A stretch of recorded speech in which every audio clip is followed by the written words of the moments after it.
Ryan with Grand Roofing here. Got a quick little tip for you when it's regarding asbestos. I was up looking at the chimney and the roof at this location, came down to look at the chimney down in the basement area and saw something that might be beneficial to you guys if you think you might have asbestos on how you can get it tested.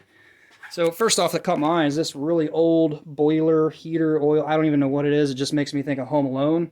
And I come over here in this tubing and duct, and I happen to see a piece right here that is broken.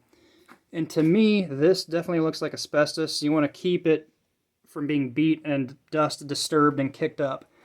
But as far as to get this tested, if you're unsure or just don't want to take somebody's word for it, be careful. Maybe spray it with a little bit of water, use a respirator, but tear a small section off. There's a place here in my hometown in Kokomo, Toby Pike Recycling. And I believe there's a lab. I will talk to them, find out if I can get the information, and if I can, I'll put it in the description down below. But it's like 10 bucks. They send it out to this lab, and I believe New Jersey. They'll have it tested, send you the results back via email.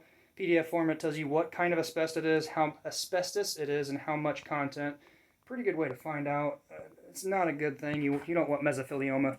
So anyway, this is also an insulation wrap. It's very common. They put back in the 70s on ductwork to help add a little insulation value, but be extremely careful with this stuff. Not a good thing to be breathing. Don't beat it up.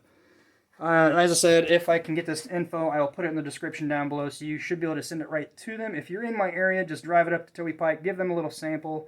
They do like to keep a small piece themselves so they can teach their guys and let them see it to identify it if it comes back as a positive for asbestos. If you like the video, give it a thumbs up. Until next time, be safe. We'll see you then.